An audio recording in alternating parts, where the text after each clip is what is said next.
Hey guys, Joe here, the man who tells you to make us whole again. And I'm here to cover UFC Fight Night, Yan versus Merab. Man, I always butcher his last name. Dvalishvili. I think I got it there, actually. And honestly, I love this main event. It was non-stop action, and so it gave my tired self just a massive jump in energy. Apologies if I'm talking a little quiet. It's like 5 a.m. over here right now for me, and the daylight savings time jumping forward. I think the roommate and his my best friend really and his girlfriend are still asleep, so I'm not trying to wake them up, since in reality it's like 4 a.m. But enough talk. Let's get to the fights.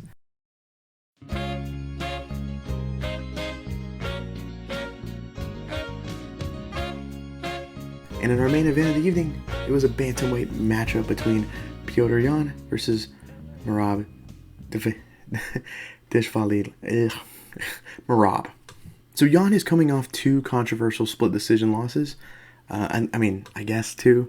I felt like the Sterling one personally was pretty clear cut. Sterling, I felt like just me. Merab, he did lose some fans with his performance last week. He technically retired Jose Aldo. So Yan was actually a big favorite coming into this. But then, earlier this week, I heard that they're going to be using a smaller cage because it wasn't at the Apex. They're going to use a smaller cage, and I instantly knew Yan was in trouble.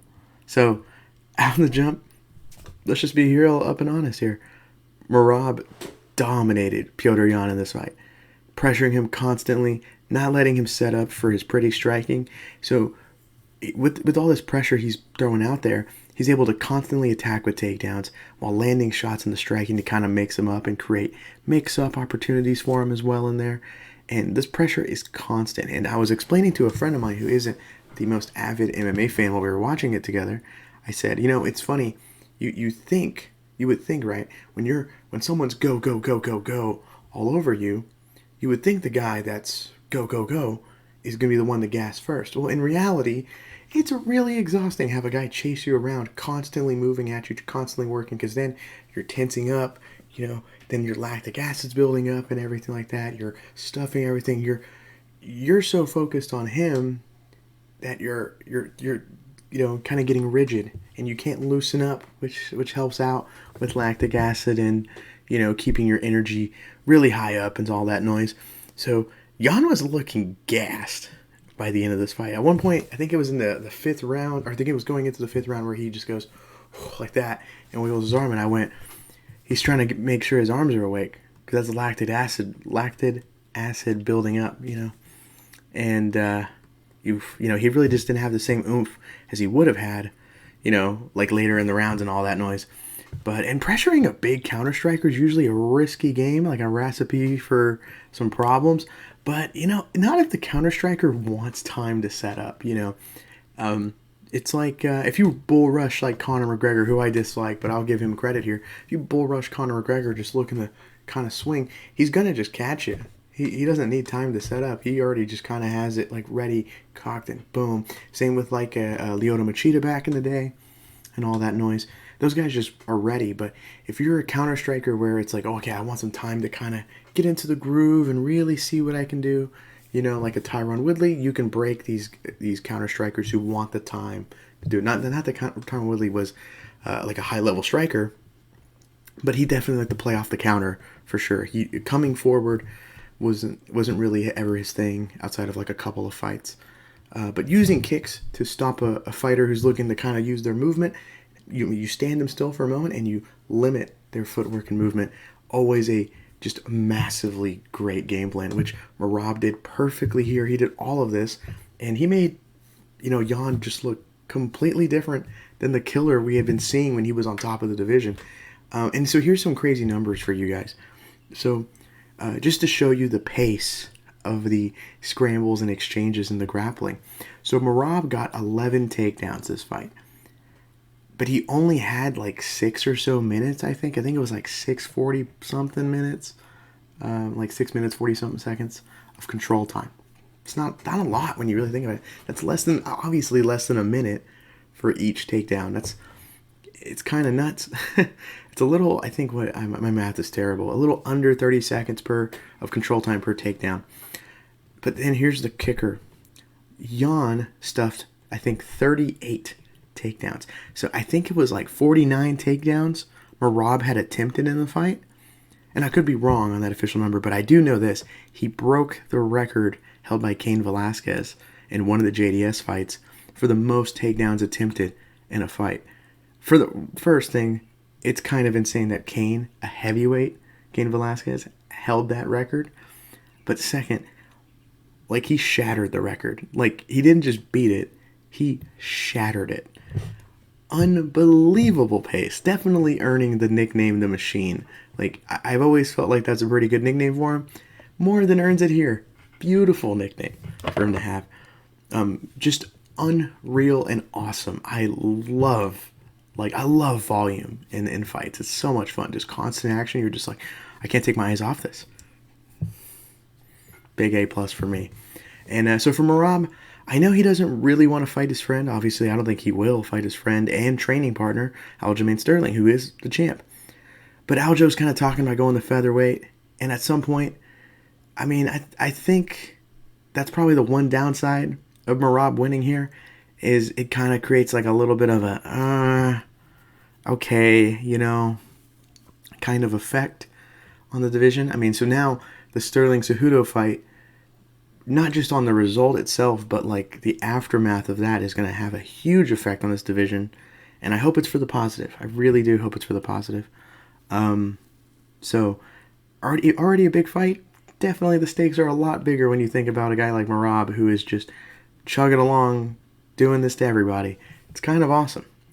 In a sick way, I suppose. You know, I really kind of hope Merab jumps up. You know, he retired one of my favorite fighters ever, but hey, you know, I can't hold that against him. He's just trying to win a fight. That's all. That's what it is.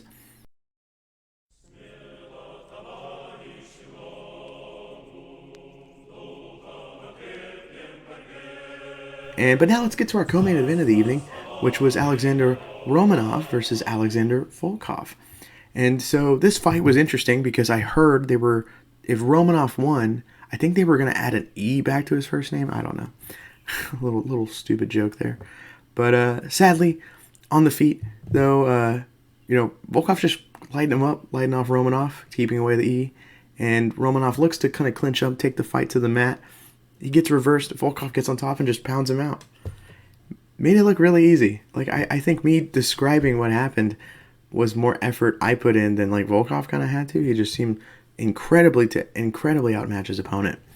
And, you know, he really is the true king of Alexanders in that division, I suppose. But honestly, though, he's still a really good name in the division. You know, all jokes aside. He's had some rough moments, but he's still got a really solid upside. He's not incredibly old. You know, he's not like in his 40s. He's got some upside in an old division. He's a lot of fun to watch always, and he's got some great fights on him. I think what his only losses are to, if I remember correctly, it's obviously, I know Curtis Blades. He's got 4 of them, I think, right? It's Curtis Blades, Derek Lewis.